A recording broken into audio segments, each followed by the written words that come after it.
Later, after Thomas had finished delivering Scarloy back to the wharf, he had arrived at Meron Station. Rosie was following him there. She liked him. She was idolizing him so much that she wanted to make the same whistle sound as he did. Whenever Thomas would wheeze steam, Rosie would do that too, but the thing is, she wanted to do it in the same sound as Thomas. This made Thomas annoyed. "Thomas," said Rosie, "there's a storm on the way, to what I have heard. Shall I go with you?" "No, thank you," said Thomas. "I don't need your help." Thomas didn't want to admit it to Rosie, but she was making him mad. Then Harold the helicopter arrived. "Thomas, my friend," he said, "if you want to go to the high farm, please take the track that is further, not the one that is closer. There's going to be a landslide and you might get stuck in it, especially in this kind of weather. It's no longer summer, you know. And thus it will be raining more often."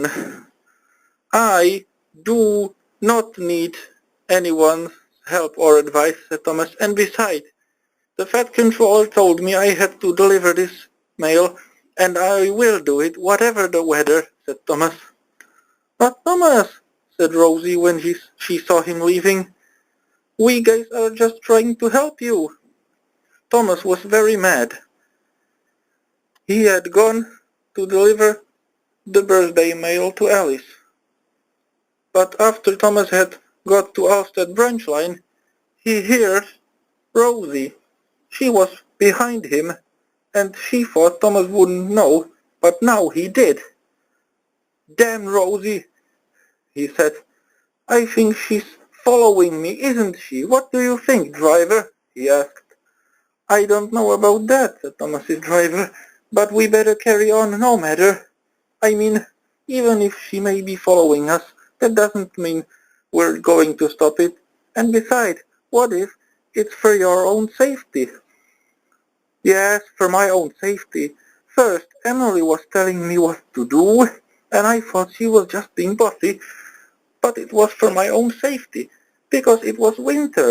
You don't remember it, driver, do you? Nearly 2 years ago, when I got stuck in that snow because I wouldn't listen to Emily's advice and—" Yeah, said his driver, "I do. But now, it's not about snow or getting stuck in it, nor is it Emily whom you are supposed to listen to."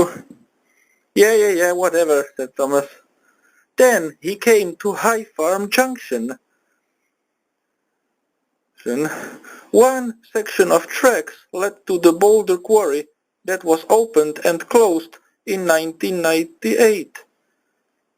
The other section of tracks led to High Farm and beyond. There were 2 tracks leading to High Farm. One was the one Harold had told Thomas not to go to, and the other was that Thomas was meant to go to. "I'll take the closer track," said Thomas. "I mean, it's shorter." "Are you sure, Thomas?" asked his driver. "I mean, Harold warned you, didn't he? I mean, are you sure you don't want to take the other track? That is longer, yes, but it'll be safer." "Yeah, I'm fine," said Thomas. "I mean, as long as Rosie is not going to follow me." Then Thomas could hear Rosie whistling. "Oh, damn it," he said. "She's been following me all the way here, hasn't she? I thought she has returned to Meron." "I heard that, Thomas," said Rosie. Then there was trouble. Thomas came to the place where has been the landslide, as Harold had told him. "I'm pretty sure I'll make it," said Thomas. I mean, well, then it happened. Thomas suddenly got stuck in it. "Oh my goodness," said Thomas. "Help! What am I going to do? I'm stuck." "You see, Thomas," said his driver, "I told you, but you wouldn't listen." "Oh dear." Now I wish someone were here to help me. Not only I got stuck, but now I'm not able to deliver the birthday mail to Alice." Then Rosie arrived. "Rosie," said Thomas, "thank goodness you're here." "Thomas," said Rosie, "it's all right. You didn't listen to Harold, and now you got stuck. But don't worry. I'll help you. I'll get help." "Rosie," said Thomas. "Yes, Thomas?" asked Rosie. "What is it?" "I'm sorry. I didn't want you to follow me. Now I'm glad you did. I can't deliver the birthday mail to Alice, but can you do it for me, please?" "Of course I can," said Rosie. "She will be pleased to have it, no matter if it is from you or from me." "Thank you," said Thomas. So Rosie had reversed all the way back to the junction, and then onto the track Thomas had chosen.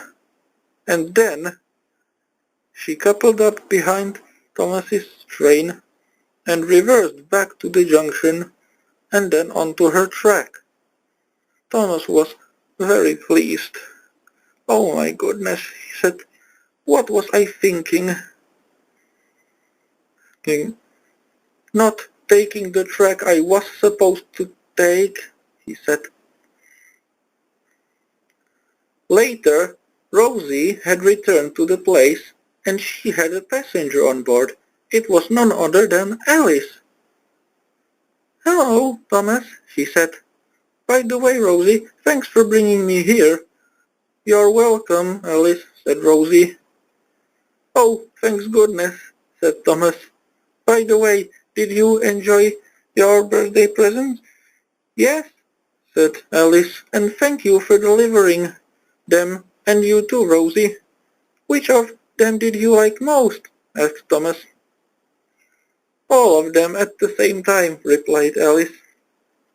"By the way," said Rosie, "I've spoken to Alice's mother about you getting stuck, and she's telephoned for help. Edward is on his way."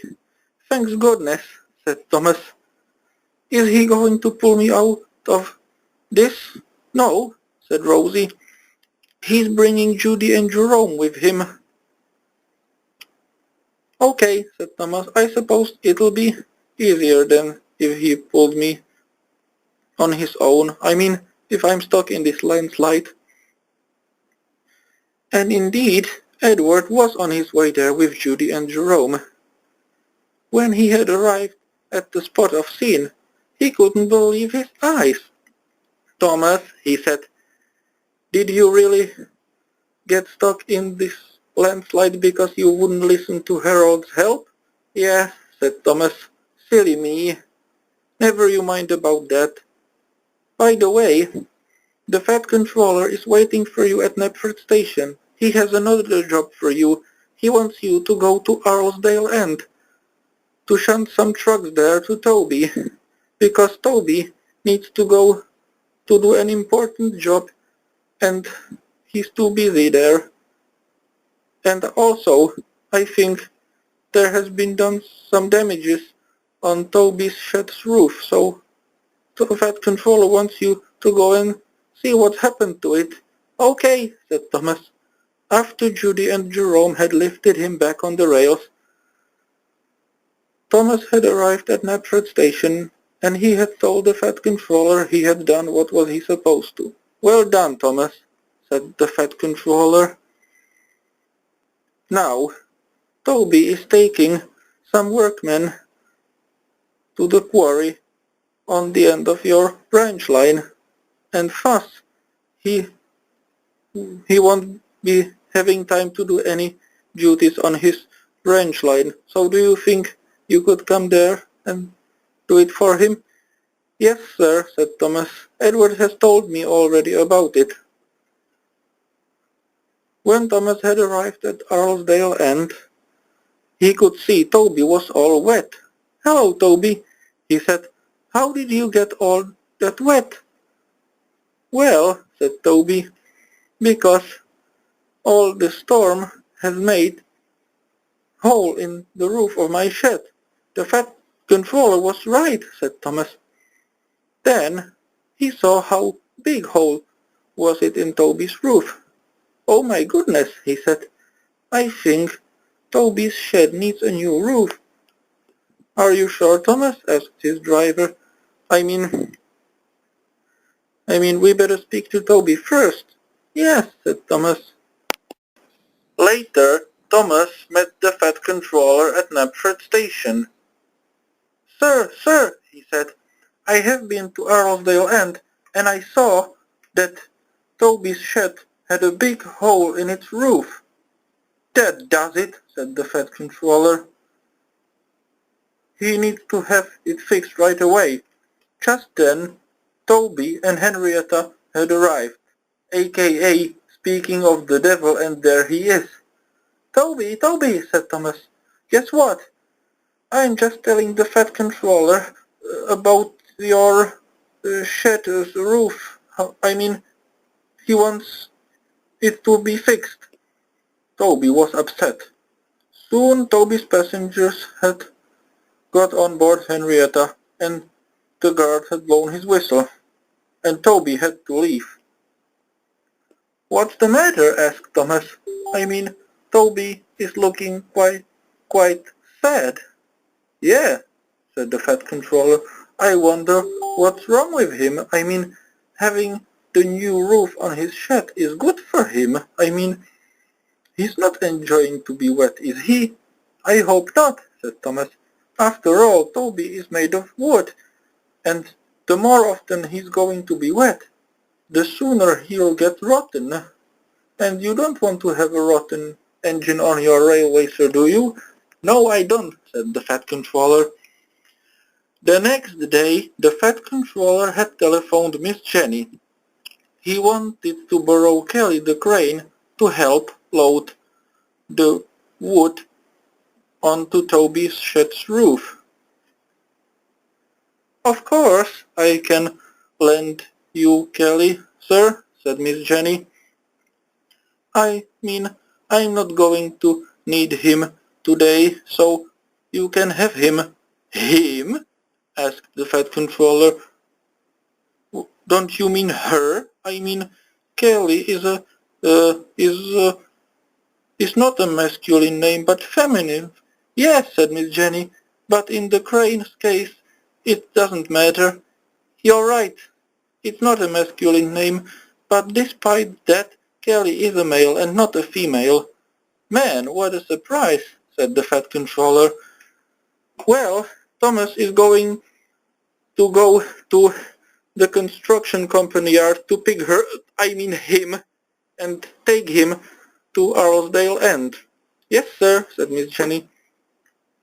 Meanwhile, Thomas was on his way to pick up the new wood for Toby's shed's roof.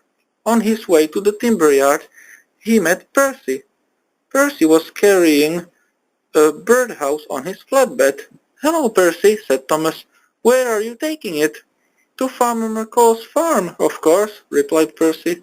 Farmer McCall has ordered us to have birds there. Wow, said Thomas. He must really love birds, now mustn't he? Oh, you sure bet, said Percy. After Thomas had picked up the timber, he had gone to the construction company yard and picked up Kelly. Kelly was looking forward to being where he had never been before. He was looking forward to do something he had never done before. After that, Thomas had arrived at Maron Station, where he met Toby. What's the matter with you, Toby? Asked Thomas. You look glum, don't you? Oh, well, said Toby, it's... What is it, Toby? Asked Thomas. But nothing, said Toby, nothing out of your ordinary. Later, after Kelly had fixed Toby's shed's roof, Thomas and Toby met there at Arlesdale End. What's the matter with you, Toby? Asked Thomas. Don't you want this new roof on your shed? You know, Thomas, said Toby, there's something I've always wanted to tell you. Birds were flying there through that hole and they were keeping me company there because I'm all alone, you see. Don't you have Henrietta? Asked Thomas. I mean, she keeps you a company, doesn't she? But not in my shed, said Toby. I liked it when birds kept flying there. But what about the door? I mean, when they're opened, of course. Don't the birds fly through there? Well, my driver would have to keep it opened through the night. And he's not going to do that and to risk something to happen like the door is going to bang by the wind. I see, said Thomas. Then he remembered how he saw Percy delivering the birdhouse. That's it, he said. Maybe the old wood from Toby's shed is still somewhere around here, isn't it? And indeed, it was there. Thomas had a brilliant idea. Maybe I could take this to the timber yard and ask them or someone to make a birdhouse from it. What do you think, driver? That sounds exciting, Thomas, said his driver.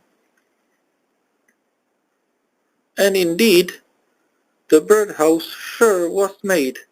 When Thomas had delivered it to Arlesdale End, Toby was very happy. So you see, Toby, said Thomas, if you like that hole because of the birds, then you don't need to have it anymore. Now you do have birds, don't you? And Toby was indeed happy. Thank you, Thomas, said Toby. By the way, how did you manage to lift all the timber up my roof? I mean, did you bring Judy and Jerome with you? No, said Thomas. I brought Kelly the crane. And did Miss Jenny allow it? Asked Toby. Yes, she did, said Thomas. That's good, replied Toby. Well, Judy and Jerome can't be at two places at once, can they? I mean, this island is too big for them to rescue the derailed engines all the time. Yes, said Thomas. The Fat Controller, to what I have heard, has ordered some new crane on this island to help re-railing derailed engines. And I was also told, said Toby, that we are going to meet him tomorrow. Yeah, said Thomas. I wonder what the crane is like. By the way, Thomas went on, yesterday when I was telling you about this roof when we met at Knepford, where were you taking those workmen, Toby? Also to Farquhar Quarry, like you did before? No, said Toby. The Fat Controller had told me, after I returned from the quarry, that I was to take some workmen to Farmer McCall's farm. Why? Asked Thomas. Because, replied Toby, Farmer McCall is building a new shed for his cows. Yes, said Thomas, because winter's coming. Exactly, said Toby. Man, said Thomas, I didn't know that. Well, you do now, said Toby. The next day, the Fat Controller had asked Edward to go to Brandon Dock to pick up some pipes. Thomas and Gordon were also there. They were looking forward to meet the new crane. And the new crane was there indeed. It was big and red. Gordon thought the crane would be useless. It's only going to get in our way, he said. I mean, why doesn't the Fat Controller want just Judy and Jerome to re-rail derailed engines, he said. Just then Percy had arrived. He had also been told about the arrival of the new crane, and he wanted to see what the crane was like. He could hear Thomas and Gordon talking about him. It's a new fangled nonsense, said Gordon. What's a new funneled nuisance, or what was it? Asked Percy. New-fangled nonsense, said Gordon. It's something that is new and not really quite useful. You mean, said Edward, that this new crane will not be useful to us and will be only getting in our way? Quite right, Edward, said Gordon. Now, if you'll excuse me, I have to go to Knapford Yards to pick up some bricks. Oh, I know what they're for, said Thomas. You're taking them to Farmer McCall's farm, because Farmer McCall is building a new cowshed for his cows, because winter is coming. Yes, Thomas, said Gordon. I'm also going there, said Thomas. Emily and I are also to pick up some materials to build the cowshed, and I'm waiting here for her. And I, said Edward, am to pick up these trucks full of pipes, but unlike you guys, I'm not taking them to Farmer McCall's farm, said Edward, but somewhere much further. Then Edward buffered up to those trucks. They were right next to the new crane. Hello, said the new crane. My name's Rocky. What's yours? Edward, replied Edward. Nice to meet you, Edward, said Rocky.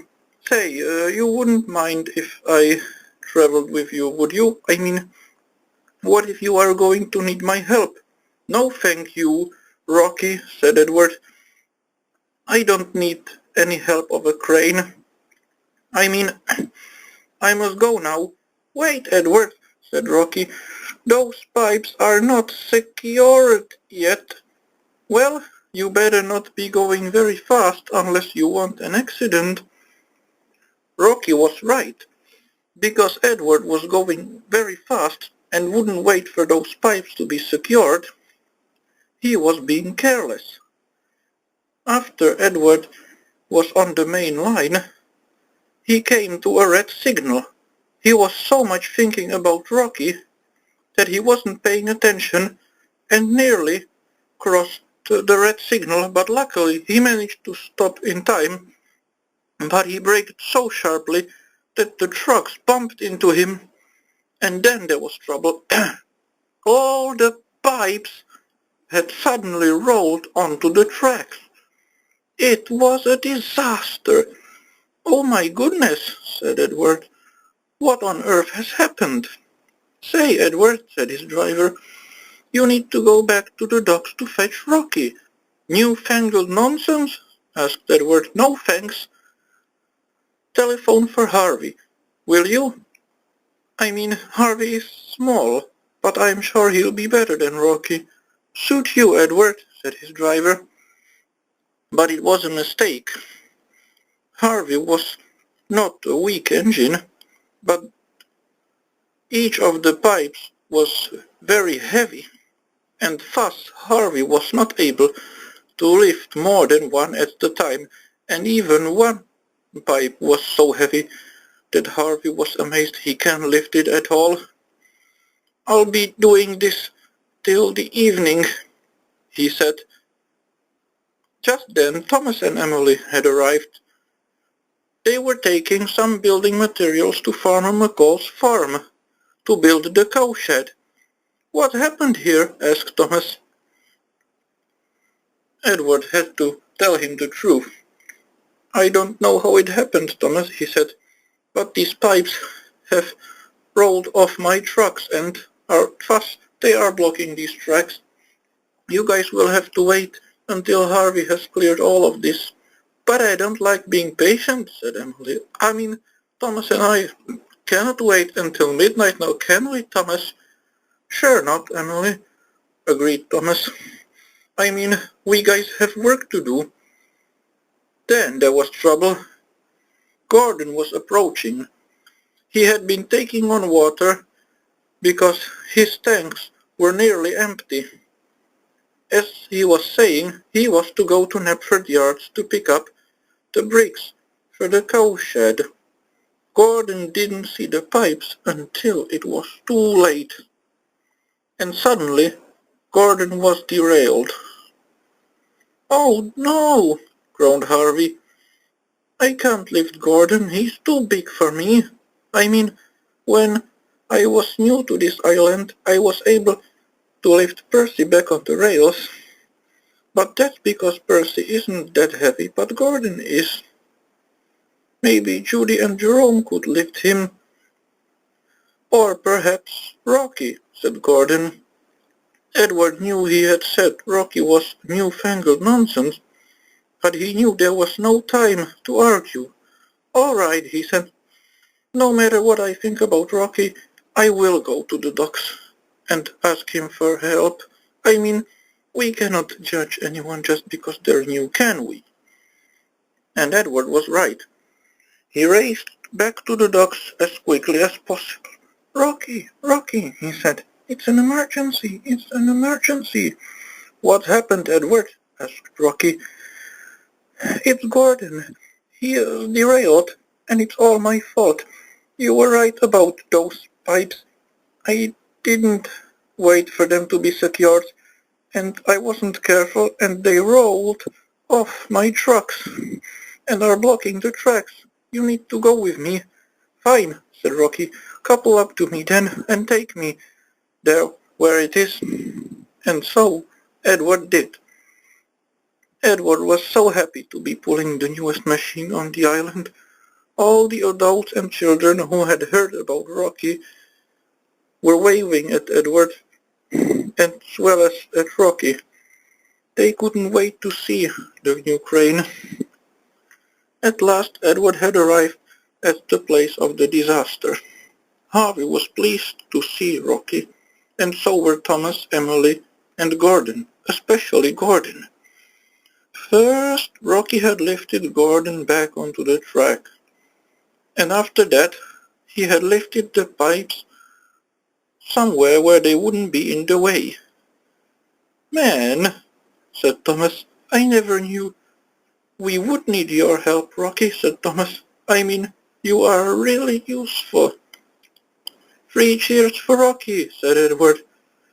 By the way, he said, I'm sorry we were rude to you, Rocky. We didn't know we would need your help. That's all right, said Rocky.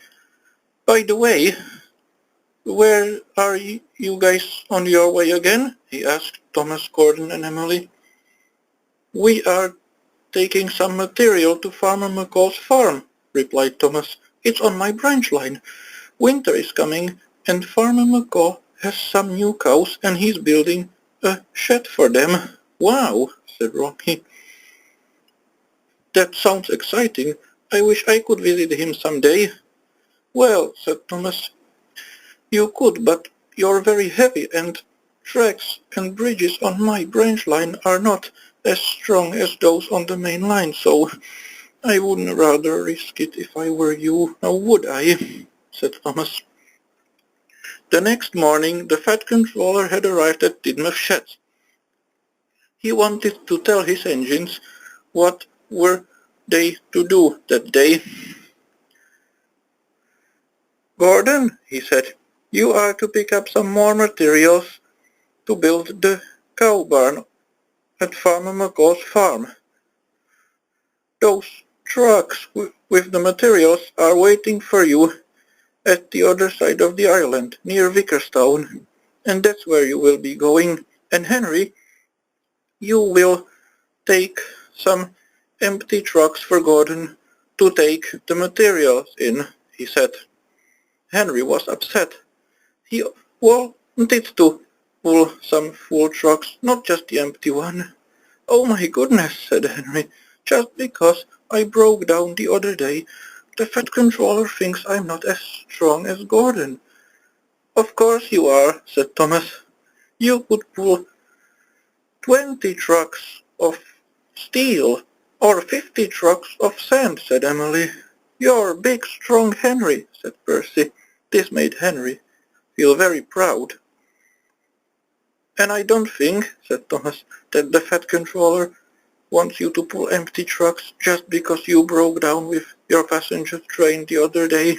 I mean, he doesn't think you're weak, but somebody has to take those empty trucks for Gordon now, don't they? Yes, said Henry, but he was feeling sorry for himself, that he doesn't have a chance to prove he is strong. Henry was very upset that he was not told to pull any full trucks, but empty ones. He wanted to show to his friends that he's not weak or unable to pull heavy full trucks just because of his accident with the passenger train the other day, as Toby voluntarily took his coaches to Neptune station for him. He met Percy at a shunting yard near Vickerstown, where Gordon was to take his trucks. Some trucks full with hay were waiting, but not for Henry. They were waiting for Edward. The Fat Controller had told him to take them to Farmer McCall's farm as soon as the cows are delivered there. He had told Gordon that after he delivers the material and when the cow shed is finished, to pick up Farmer McCall's cows in cattle trucks. Say, Percy, said Henry, you wouldn't mind if I pull these trucks, would you? Of course not, said Percy. I'll be glad if you show how strong you are. Just then Gordon had arrived. He could see Henry was about to couple himself to those trucks there. Henry, he ordered him, leave those trucks at once. But, said Henry, I didn't even touch them. Henry, said Gordon angrily, you're supposed to bring me my empty trucks to Vickerstown. He has already done that, Gordon, said his driver. What do you think you're pulling? Oh yes, of course. They're just not empty anymore. Of course not, said his driver. You didn't think you would pull them empty all the way to Farmer McCall's, did you? Oops, yes, said Gordon.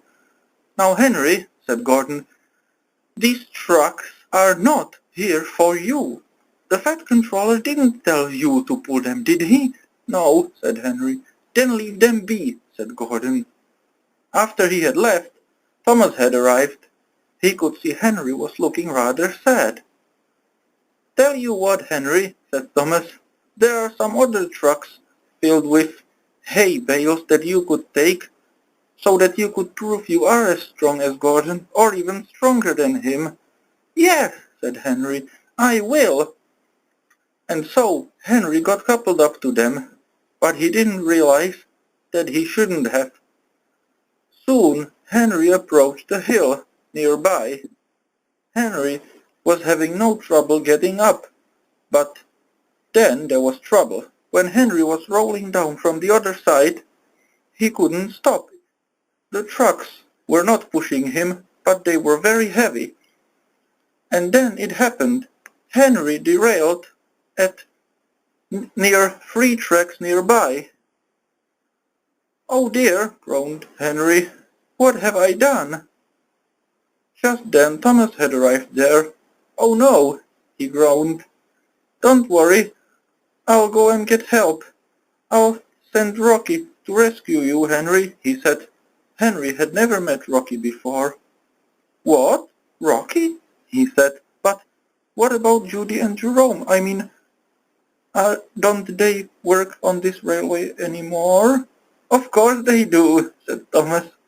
It's just that the Fat Controller has ordered Rocky as the new crane, because Judy and Jerome can't be at 2 places at once now, can they? Because there are too many derailed engines, trucks and coaches at the same time at various places on this island, so the Fat Controller has decided to bring Rocky here to help. Okay, said Henry. Soon Edward had brought Rocky and the Fat Controller. Oh, hello, said Rocky. Just like Henry had never met him before, neither had Rocky met Henry. You must be Henry, the big green engine I was told about. And you, said Henry, must be Rocky. Nice to meet you. Nice to meet you too, said Rocky. Now let me lift you back on the rails. After Rocky had lifted Henry back on the rails, the Fat Controller had spoken severely to Henry. Henry, he said, you have let me down. Did I tell you to pull those trucks? No, sir, you didn't, said Henry. Then why did you do it? Asked the Fat Controller. Because I wanted to prove I am strong. I mean, the engines had teased me about how I broke down the other day while pulling the passenger train. Oh yes, said the Fat Controller, as Thomas, Mavis and Salty had to help you, and Toby volunteered to take your coaches to Knapford. But that doesn't mean you have to pull trucks I never told you to pull. Now, for what have you done? I want you to take all of these trucks to Farmer McCall's, but one by one. Henry couldn't believe what he had heard. Sir, you can't mean that. I mean, why can't I take them at the same time, all? To keep you busier, said the Fat Controller. As a punishment, if you took all of these trucks there at the same time, you would be done already, but if you take them one by one, it will keep you busier, and thus it will take longer. That will teach you not to pull trucks you're not told to pull. Yes, sir, admitted Henry. Meanwhile, Gordon had already delivered his trucks full of bricks to Farmer McCall's, and the cowshed was finished. Wow, said Farmer McCall, I like it.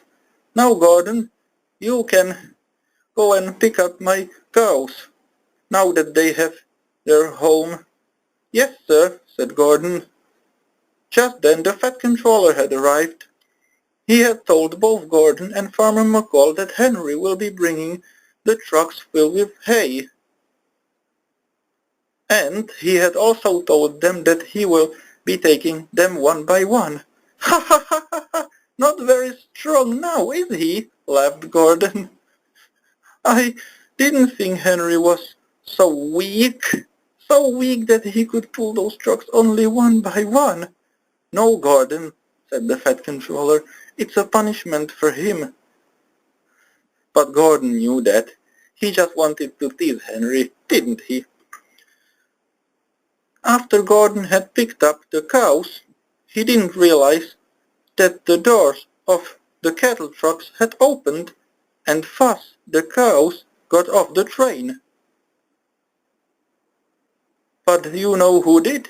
Henry, because he was busy taking the hay trucks one by one. He was able to return to the place where he was taking the trucks from, and thus he could notice the cows being there. Oh no, what's going to happen to them? They are in danger, aren't they? Then Henry had noticed something. Because he was taking one truck full of hay, the cows were coming to him in order to eat it. That's it, said Henry. I need to take these trucks to Farmer McCall. They will be following me because I've got the hay on the truck. Yes, said Henry. It's a good thing I'm taking the trucks one by one. Had I taken them all at the same time, the hay would be there at Farmer McCall's farm already, and thus I wouldn't be able to bring the cows there, would I? Well done, Henry, said his driver. It is a good thing the Fat Controller had told you to pick them after all. And indeed, the cows were at Farmer McCall's farm. When Gordon had arrived there, his driver and fireman had noticed that the door was open. Now that does it, groaned Gordon. I'm going to be in big trouble now, aren't I? No, you're not, said Henry when he was approaching. Gordon, his driver and fireman were very relieved to see Henry bringing the hay and the cows with him. Thank you, Henry, said Gordon. Thank you, thank you, thank you. Yeah, you're welcome, said Henry. But if I were you, I'd rather keep the door from the cattle truck shut. But I couldn't have influenced it anyhow, could I? Said Gordon. That's right, said Farmer McCall, and that's the joke. And they all laughed. That night, the engines at Tidmouth Sheds were sorry about what had they said to Henry. They had also heard about how Henry had saved Gordon from being in trouble. "We're sorry, Henry," said Thomas. "We should never have teased you about that." "Oh, that's okay," said Henry. "I'm glad I could help. I shouldn't just have got carried away now, should I?" The next morning, after all the engines were given the day's jobs, Thomas was on his way to Vickerstown. He was to shunt some trucks there when suddenly he met Spencer at Kirk Ronan Junction. "Spencer," said Thomas, "what on earth are you doing here? You haven't come to visit Farmer McCaw's farm to see his new cow shed, have you?" "Certainly not," said Spencer, nor had he heard about it, and thus he didn't know what was Thomas talking about. "I am to pick up Sir Topham and Lady Het, as well as the Duke and Duchess of Boxford, from Kelsthorpe Road, and take them to Cullen Castle," he said. Thomas was upset. He had always wanted to take them, the Duke, Duchess, Sir Topham, and Lady Het, to Cullen Castle.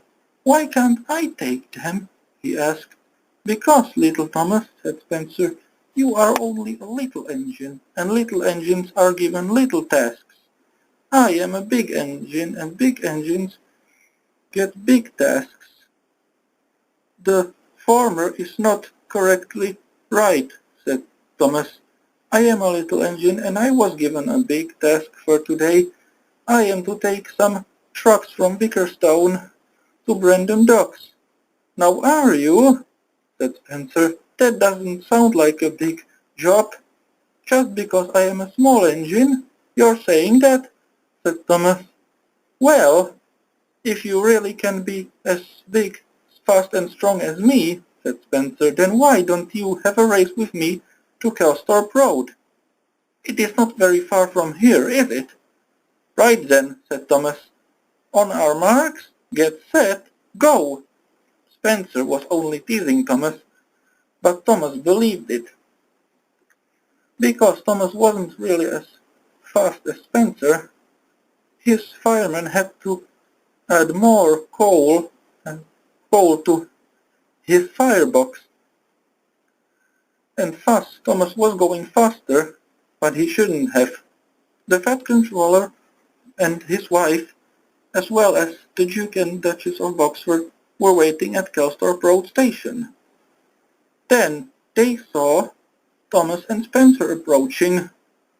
"I was expecting Spencer here," said the Fat Controller, "but why is Thomas racing with him?" "Oh man," said Lady Het, "I hope they are not." Before she could finish her sentence, Spencer had stopped just in front of them, and then Thomas, because he was going very fast, was unable to suddenly stop. He came rushing past the waiting people, and suddenly it had blown the Fat Controller's top hat off his head. "Thomas the Tank Engine!" boomed the Fat Controller. "Come back at once!" And so Thomas did. He was very scared of what would the Fat Controller say to him, and he was right to be scared. "Thomas," said the Fat Controller, "I can't go anywhere unless I'm wearing my hat. You need to come back right for it at once." "Yes, sir," said Thomas. "I didn't mean to. You know full well that engines are not supposed to go fast through stations. By the way, why on earth were you going so fast?" "Because Spencer told me to have a race with him." "Did he now?" said the Fat Controller. Spencer had no choice but to admit that Thomas is right. "Well, Thomas," said the Fat Controller, "unless you'll go and find my hat and bring it here, I can't go anywhere, because people would be laughing at me that I'm bald, and I don't want anyone to laugh at me about being bald." "Yes, sir," said Thomas. And so Thomas had raced to find the Fat Controller's hat. Then, suddenly, he could see the hat landed on Bertie the bus. "I found it," said Thomas. But that was until Gordon had passed with his express. "Express coming through," he said. And suddenly the Fat Controller's hat got blown off Bertie's roof. "That does it," said Thomas. "I need to find it at once." The next place where the hat was Farmer McCall's farm. The hat had landed on Farmer McCall's scarecrow. "Oh, Spud, the scarecrow! You need to give me the Fat Controller's hat," he said. "I need to bring it to him." Thomas knew it wasn't Spud the Scarecrow really. He was just kidding. Then Harold the helicopter had approached, and suddenly the hat got blown off Spud the Scarecrow and had flown away. "Oh my goodness," groaned Thomas. "At this rate I will never get the hat back." Then Thomas could see that the hat had landed on the windmill. "Very well," he said. "Now I finally found it. But how are you going to get it down from there?" asked his driver. "I didn't say I was going to do that," said Thomas. "I can't reach that high now, can I?" Then the wind suddenly blew, and it had blown the Fat Controller's hat off. "That does it," said Thomas. "I think I'm not a really useful engine anymore. I told the Fat Controller I would find his hat and bring it to him, but I've not done that. Silly me."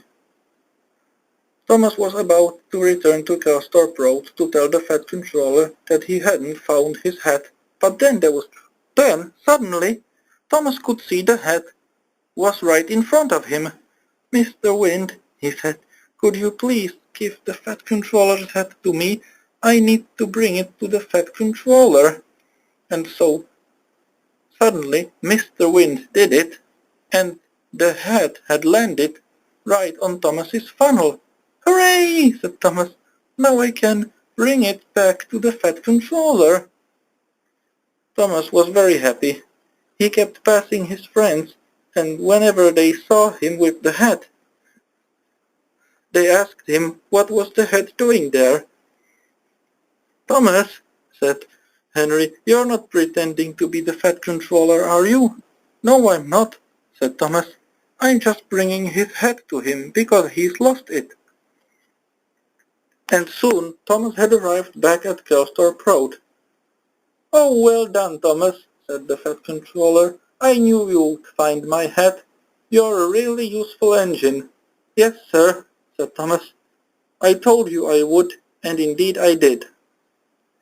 And so the Fat Controller got his hat back, and then he, his wife, and the Duke and Duchess of Boxford had boarded Spencer's coach, and Spencer took off.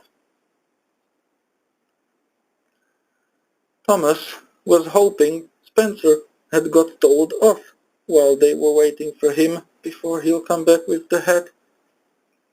But he hadn't. After Spencer had reached Cullen Castle, the Fat Controller got off his coach, and he had some stern words for him. "Spencer, the Silver Engine!" he shouted at him. "What on earth were you thinking? Why did you force Thomas to race with you? Don't you know he's not a big and fast and strong engine like you are?" Spencer was ashamed. "How on earth dare you do such a thing? I mean, do you know that because of you, Thomas has blown my hat off my head, and we had to wait for it to come back?" Spencer was very ashamed. "This is the last time you have ever forced one of my engines to do such a thing." Spencer was ashamed. Not only that, Thomas had been told to take some trucks from Vickerstown to Brandon Docks. but because he was busy, Percy had done that for him. Thomas was hoping the Fat Controller wouldn't be mad for that, and indeed he wasn't. Later at Knapford Station, the Fat Controller had spoken kindly to Thomas. Thomas, he said, I'm sorry about telling you off at Celsthorpe Road. Yeah, that's all right, sir, said Thomas. Spencer should have never challenged me to race with him. This would never have happened now, would it? Yeah, said the Fat Controller. To make it up to you, I have a special treat for you. You do? Asked Thomas. Yes, said the Fat Controller. You know how the children are having the costume party at the apple orchard every year? Yes, said Thomas. So, how would you like to be their guest and give them train rides? Wow, said Thomas. That sounds exciting, but I'd like to ask you a question. Yes?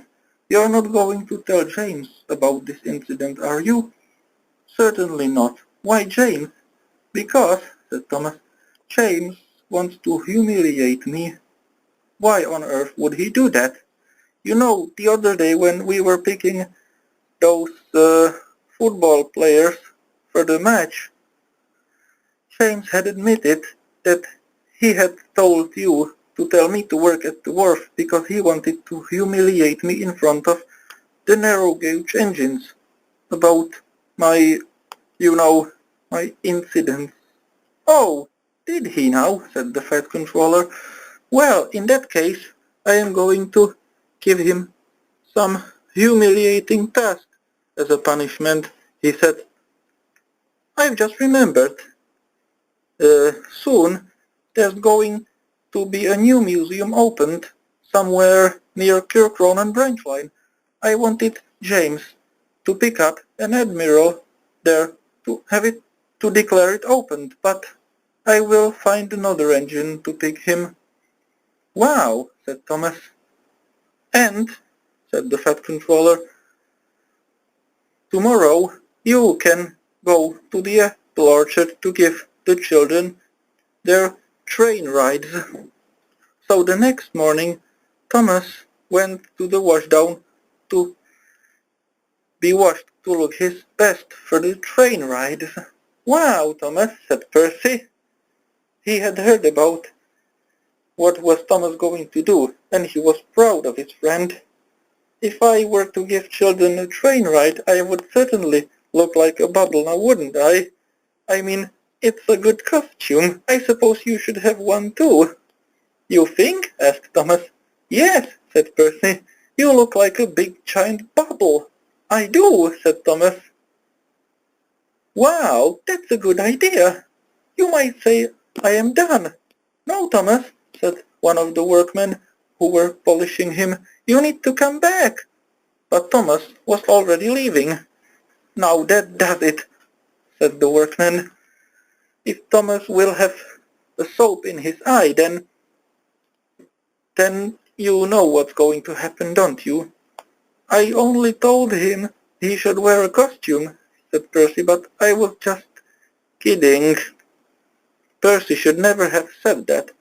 Toby had been told to take some sticky toffee to the costume party for the children because they wanted to make some toffee apples. The children liked toffee as well as the apples, so they wanted to mix it. Toby was waiting at the red signal, but the signal should have been green, because had it been, Thomas wouldn't suddenly bump into Toby's tanker. Suddenly, Toby, not only was he shocked because of the sound, he was wondering what had happened. Toby, said Thomas, I'm sorry I didn't see you in there. I hope my taffy tanker is all right, said Toby. It is, said Thomas, but the same doesn't go for you. The Fat Controller had arrived there. Toby, he said, you need to go to the steamworks. I'll tell Edward to bring Rocky here, and when Rocky will load you onto the rails, you will go to the steamworks to be repaired." Then the Fat Controller had turned to Thomas. "Thomas," he said, "what on earth are you doing? Why are you wearing bubbles?" "It's a costume, sir," said Thomas. "I wanted to wear one, and as a result, the soap got into my eyes and I didn't see where I was going and—" "Yeah, I see," said the Fat Controller. "Well, to make it up to Toby for what have you done to him, you will take this tanker to the children's costume party." "Yes, sir," said Thomas. Thomas suddenly left with the tanker. The bubbles had disappeared, and thus Thomas wasn't wearing a costume anymore. When Thomas stopped at Sodor Airport, he could see Jeremy the jet plane. Thomas started to dream of what would it look like if he were dressed like an aeroplane. He had been dreaming for so long that he got distracted and didn't realize this, and when he did, he got suddenly shocked. "Oh my goodness," he said. "I was daydreaming for so long I didn't realize I was supposed to go already." "Yeah, Thomas," said his driver. "You are procrastinating. It's called procrastination." "Procrastination?" asked Thomas. "Is it based on Krusty, the character from The Simpsons?" "No, Thomas," said his driver. "It has nothing to do with him. Go now already, will you?" "Yes, sir," said Thomas. Thomas wanted to make up for the lost time.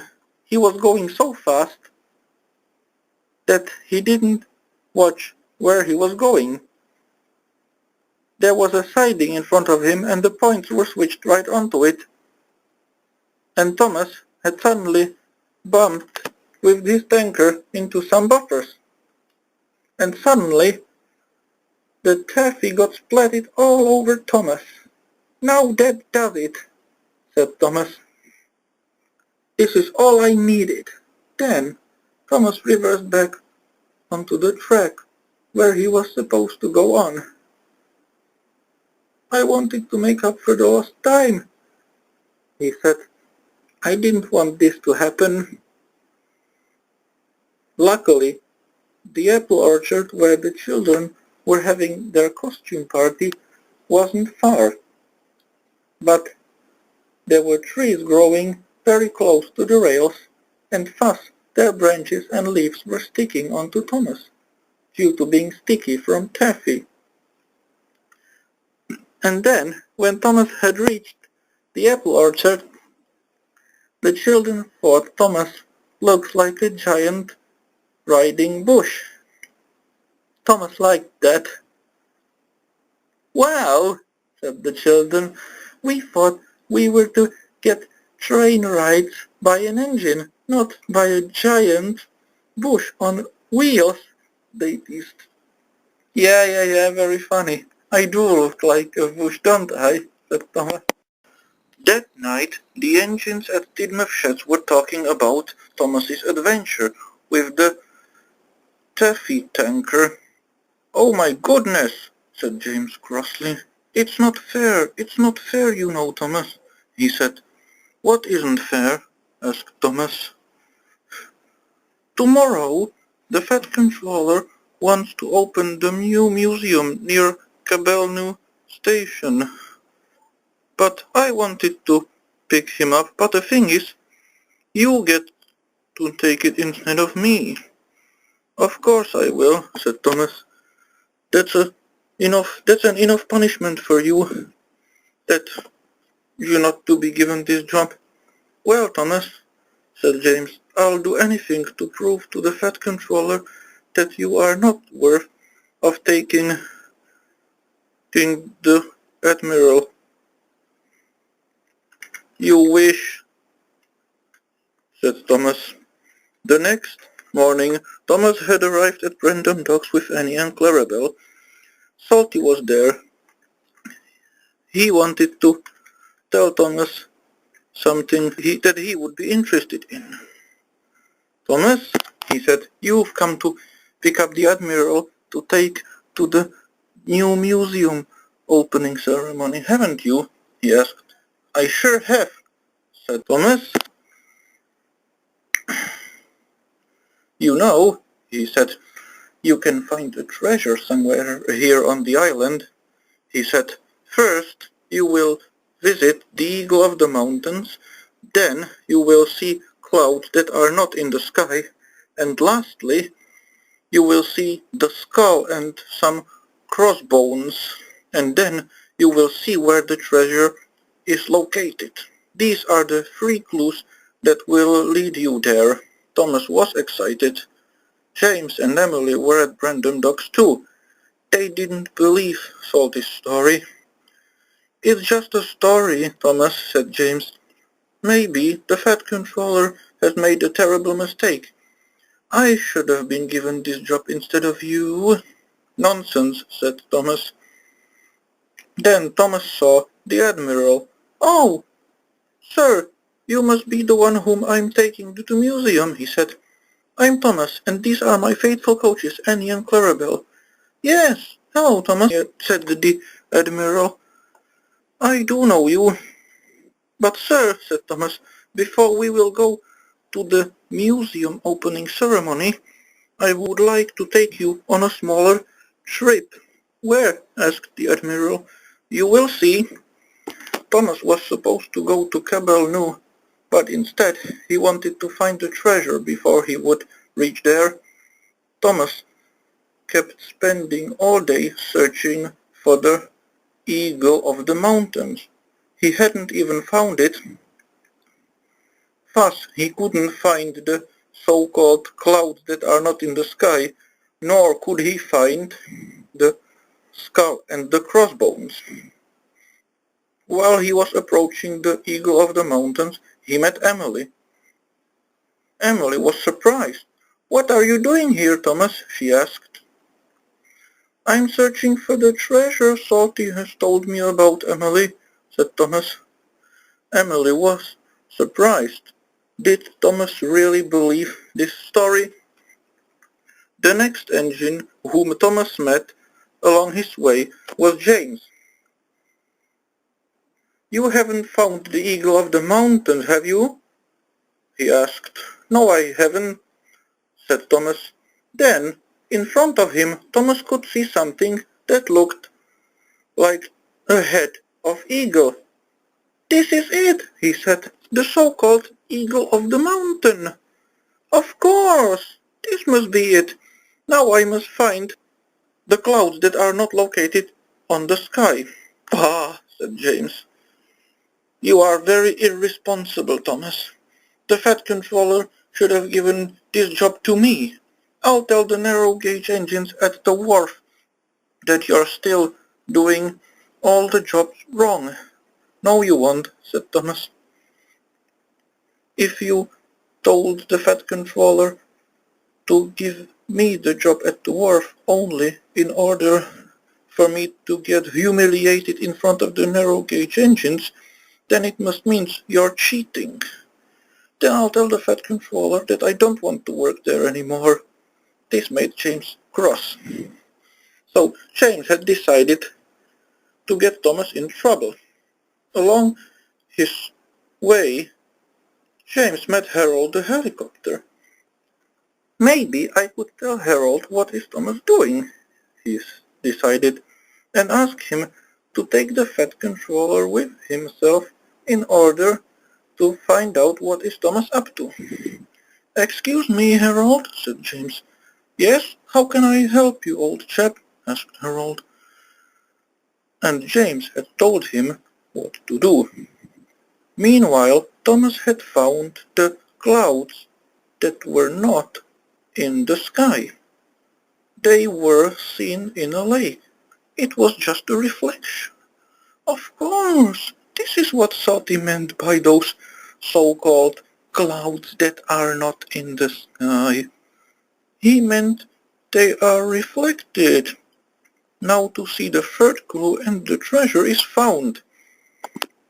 Before Thomas could even find the third clue, Harold the helicopter had landed right in front of him with the Fat Controller on board, and the Fat Controller was very cross with Thomas. "Thomas, the tank engine!" he boomed. "What on earth do you think you are doing?" Thomas was upset. "James told Harold that you are looking for a treasure." "There is no treasure on this island, and even if there were, it doesn't mean you have to search for it now. You were supposed to take the Admiral to the museum opening ceremony, but now that you are wasting your time, Harold will take him there for you." "This is what you get for believing in such silly stories, Thomas," said Harold. "But I want to prove Salty's story is true," said Thomas. "No, it's not," said the Fat Controller. "You can come there wherever you like, if you want to find that treasure you believe that exists," he said. Harold took off to the sky with the Fat Controller and the Admiral on board, and Thomas had to shove to the museum on his own, with Annie and Clarabelle, of course. "You see, Thomas," said the coaches, "we told you there was no treasure, didn't we?" Thomas could not believe what he had heard. "Oh well, you guys," he said, "I suppose I was wrong to try to find the treasure Salty was telling me about," he said. Then Thomas saw a tunnel in front of him, and on the other side of the tunnel was the place where the museum that was meant to be opened was located. And there were Thomas's friends, Henry, James, Emily, and Gordon. "Say, Thomas," said Gordon, who had also heard about the treasure, "you're not looking for it, are you?" "It for what?" asked Thomas. "Oh, you're referring to the treasure Salty was telling me about, aren't you?" "Yes," said Gordon. Then Thomas saw something else Salty was telling him about. "It's the skull and the crossbones," he said. The engines thought Thomas must be crazy. "Oh, not this again," they groaned.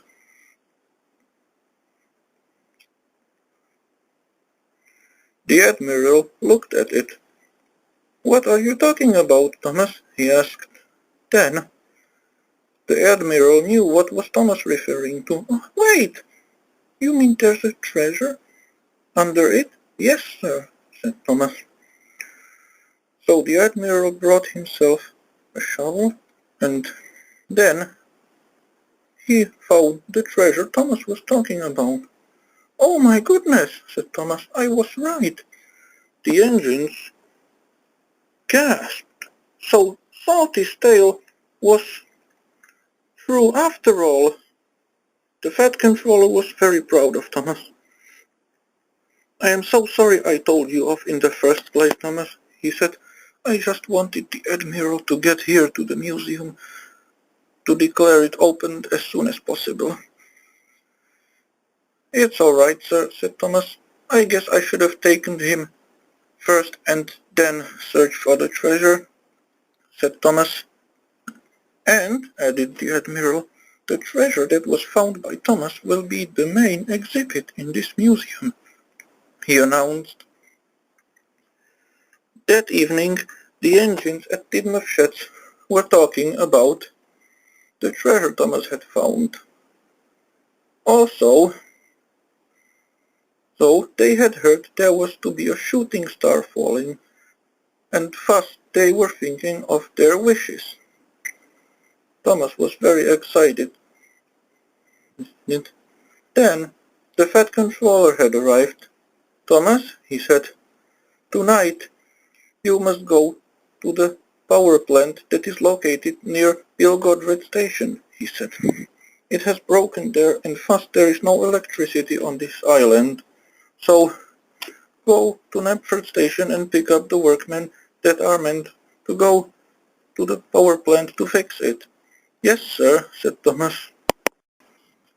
So Thomas had picked up Annie and Clarabelle, and once the workmen were on board, he set off. "Oh, Thomas," said Annie, "you're not going to waste your time searching for some treasure again, like you did today, are you?" "Yes, Thomas. The Fat Controller would have to tell you off again like he did." "Oh, you guys mean when I was taking the Admiral to the museum, aren't you?"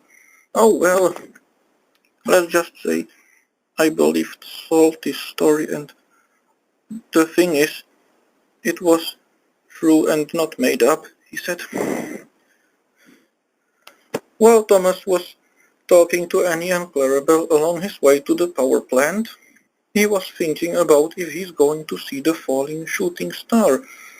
He was thinking about what would he wish for. Then Thomas came to a long tunnel. Thomas didn't want to go through it.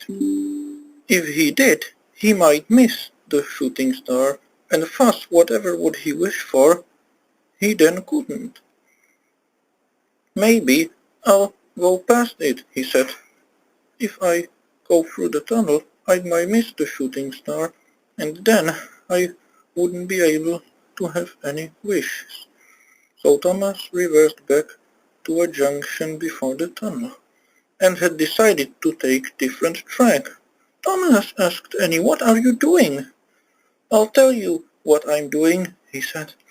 "I am making sure I am not going to miss the shooting star, because I want to have some wish, but if I miss the shooting star, then I will not be able to say that wish, and thus it will be all wasted."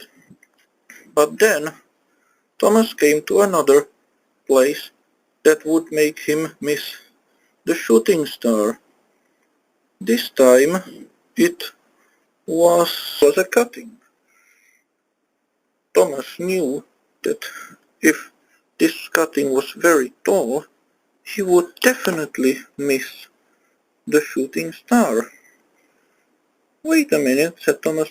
"There was another junction, I think." "No, Thomas," said Annie. "If you keep choosing different ways, you might get lost." "No, I won't," said Thomas. "You don't want Harold the helicopter to take the workmen to the power plant for you, do you?" asked Clarabelle. "Oh, you mean like when he took the Admiral to the museum today?" asked Thomas. "Yes," agreed the Countess. And they were right. Thomas was very worried. "Oh my goodness, I haven't even seen the shooting star." Then Thomas suddenly realized something. "Oh no, I am lost. I wish I hadn't been such a silly engine." "We told you so, we told you so," said Annie and Clarabelle. "What have I done?" said Thomas. "How silly of me. I wish I could see," said Thomas. Then his wish suddenly came true. The shooting star flew right in front of him, and in front was the power plant that the workmen were supposed to fix. "Oh my goodness," said Thomas. "I found it," he said. "We're here, finally." The workmen got off Annie and Clarabelle and came to fix the power plant, and soon it was fixed, and thus all the lights on Sodor suddenly went on. Thomas was very happy. "Oh my," said Thomas, "so you guys were wrong after all." "No, we weren't," said Annie and Clarabelle. "We told you you would get lost, and you didn't, and we thought you did." "Well, if you hadn't decided to go past the tunnel and the cutting, you wouldn't have to get lost, would you?" they asked. After Thomas had returned the workmen to Knapford and left Annie and Clarabelle at the station yard, he returned back to Tidmouth Sheds. All the engines were happy to see him.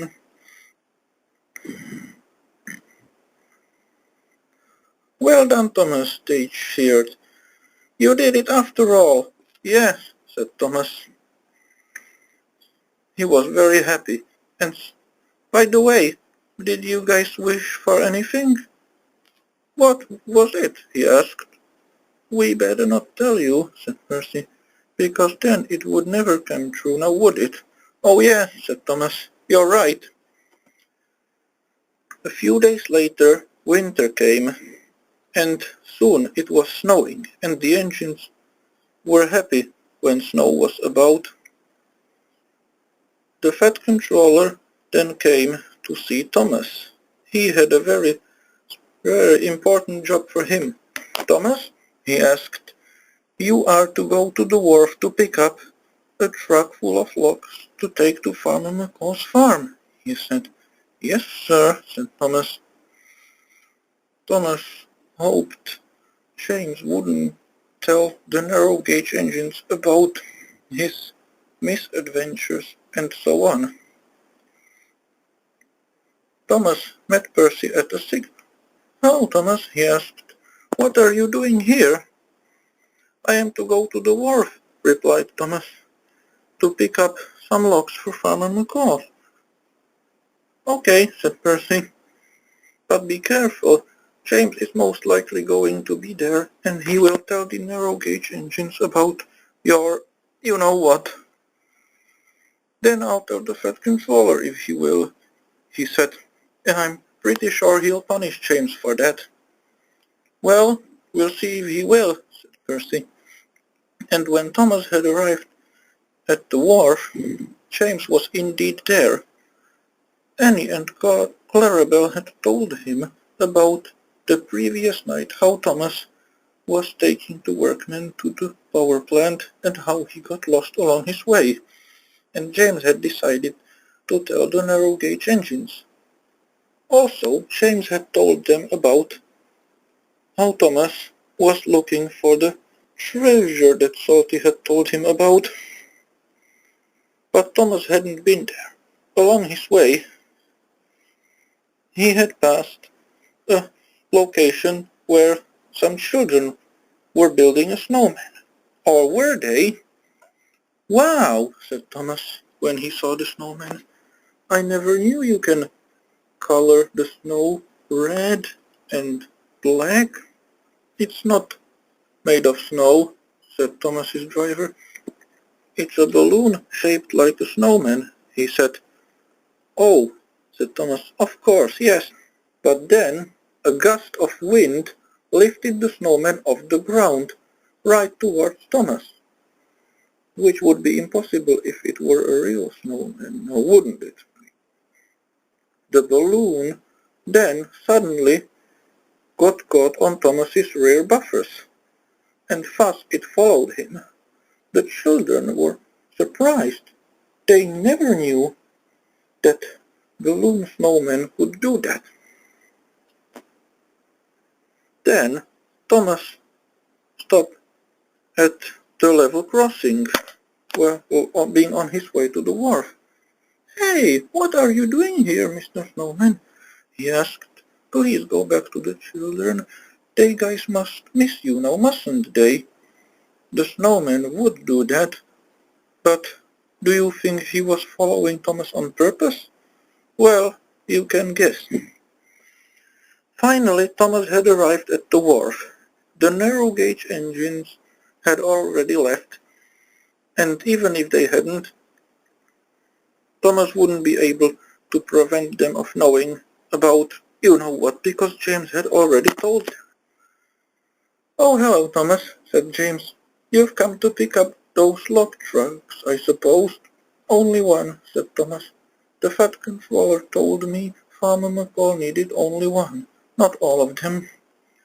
"By the way, Thomas," said James, "have you brought yourself a friend? A white friend?"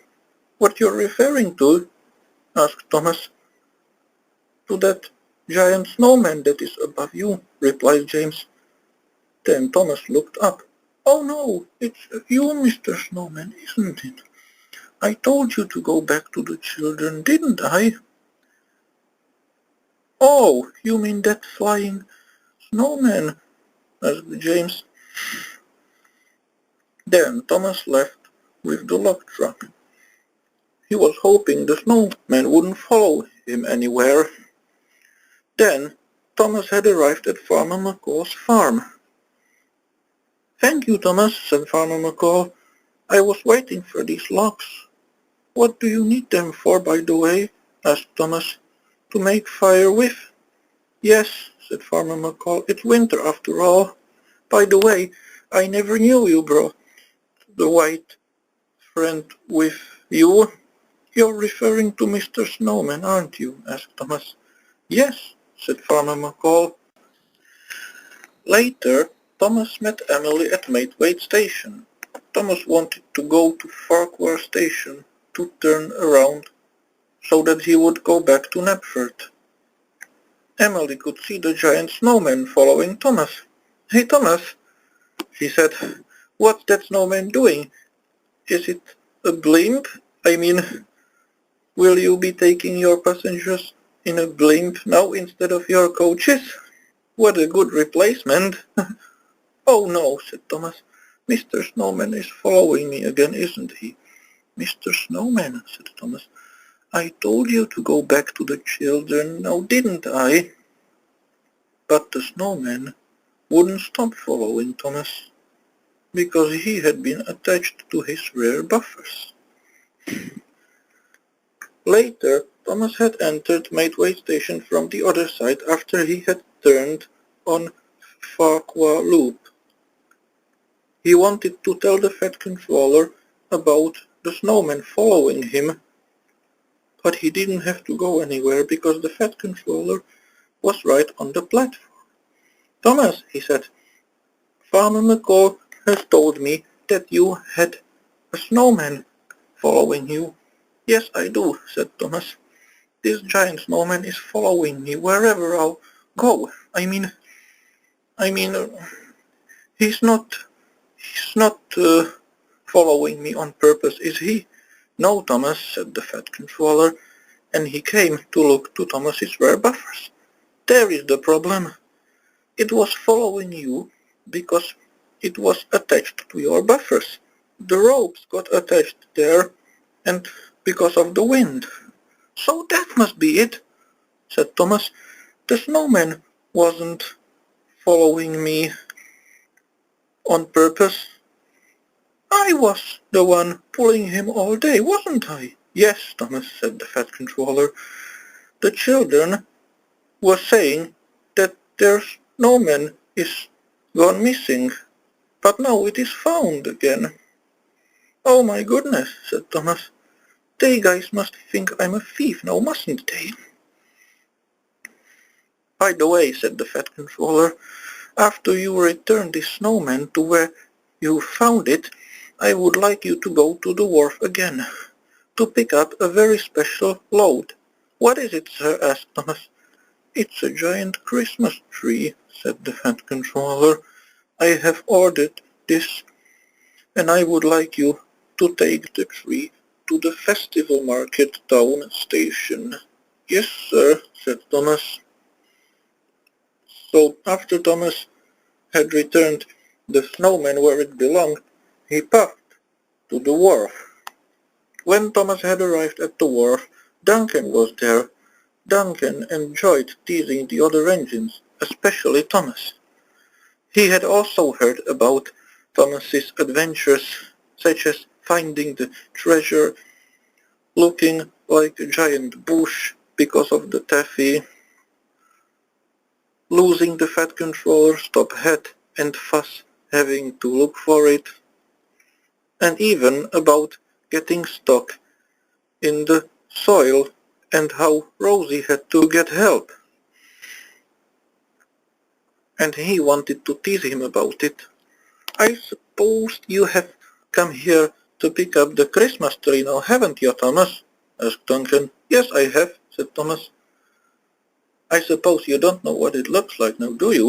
said Duncan. "It is tall, green, and spicy." Thomas was surprised. "Hey, Peter Sam," said Duncan. "Would you believe it? Thomas doesn't know what the Christmas tree looks like? Of course I do, said Thomas. Every little child knows that the Christmas trees are pointy, tall and green. But you don't, said Duncan. Thomas was very humiliated. You're not saying I am stupid now, are you? He said. Then Thomas met Sir Handel at the Wharf intersection. Thomas, said Sir Handel, the Christmas tree is tall, green and pointy. I know, said Thomas. I don't want you to tell me what it looks like, said Thomas. And he chuffed away. Sir Handel was surprised. No, Thomas, I wanted to tell you where it is. Thomas, come back. Oh dear. Then Thomas came to one of the warehouses at the wharf. Rusty was there. Thomas, he asked, can I help you? No thanks, Rusty, said Thomas. He could see there was no flatbed, nor was the Christmas tree on the flatbed, and fuss. This wasn't where he was supposed to go. Then Thomas came to another warehouse. There was a flatbed with something tall and green lying on it. Thomas, can I help you? Asked Scarloy, who was also there. No thanks, said Thomas. I've already found the Christmas tree. What Christmas tree? Asked Scarloy. Wait, you don't think the green thing on that flatbed is the Christmas tree, do you? Thomas did. Scarloy wanted to stop Thomas because he didn't want to risk him to leave, because the thing that Thomas thought to be the Christmas tree was not the Christmas tree. Scarloy wanted to prevent Thomas from leaving the wharf, so he asked everyone to change the points so that Thomas wouldn't leave. And as a result, Thomas came to a stop, and the load from the flatbed had rolled to the river. Oh my goodness, said Thomas. What happened? Thomas, said Scarloy, I wanted to tell you. It's not the Christmas tree. It's a load of pipes. And I wanted to stop you because this is not supposed to leave the wharf. It's supposed to be here. Sir Handel knew where the tree was, said Duncan, and he wanted to tell you. But we don't. He does. Oh my goodness, said Thomas. So Sir Handel wasn't improvising it after Duncan. He wanted to help me. Oh my goodness, I must go and find him. Any of you guys wouldn't happen to know where Sir Handel is at the moment now, would you? Yes, I do, said Scarloy. He's at the transfer yard. Well, said Thomas, I'll go there then. When Thomas had arrived at the transfer yard, he found out Sir Handel was indeed there. Sir Handel, he said, please help me. I'm sorry I ran away from you. I didn't know you wanted to tell me where the Christmas tree was. You know, Duncan had teased me before. He had told me what the Christmas tree looked like, and I thought you wanted to do the same. But you wanted to tell me where it is. No, not what it looks like. Exactly, said Sir Handel. Don't worry. I'll go to the wharf and show you where it is. Thank you, said Thomas. After Sir Handel had found the Christmas tree, the workmen had loaded onto Thomas's flatbed, and before Thomas left, Duncan wanted to tell him something. You know, Thomas, he said, I'm sorry I teased ya. Say, it was not very nice from me, was it? By the way, several weeks ago I have done something very bad. You did? What was it? Asked Thomas. I was supposed to take a giant bell to the polishers to have it polished, but I lost it on the way. I'm a very silly engine, he said. I mean, I was teasing you about apparently not knowing where it is. I mean, it sounded as if I never made a mistake, which I have. Well, said Thomas, Now that you have admitted it, said Thomas, I can take this Christmas tree to the station. That evening, Thomas had arrived to the Festival Market Town station, and the Fat Controller was very pleased to see the Christmas tree there. Finally you're here, Thomas, he asked. What took you so long? And Thomas told him about how he was searching for it at the wharf. James had arrived there. He had also heard about Thomas's adventure with the Christmas tree. You know, James, said Thomas, I may be big comparing to the narrow-gauge engines, but that doesn't mean I can't ask any of them for help. Yeah, said James. By the way, it was my fault that Duncan had teased you about you know what, because I've told him about your mistakes you have made. Yes, James, said Thomas, you've already told me that. By the way, James, said the Fat Controller sternly, I suppose I'll have to punish you some more for humiliating Thomas like that. So, after the New Year's Day, I will give you some extra tasks to put everything right, eh? Yes, sir, said James. And then the engines wished each other Merry Christmas. And that's all, folks.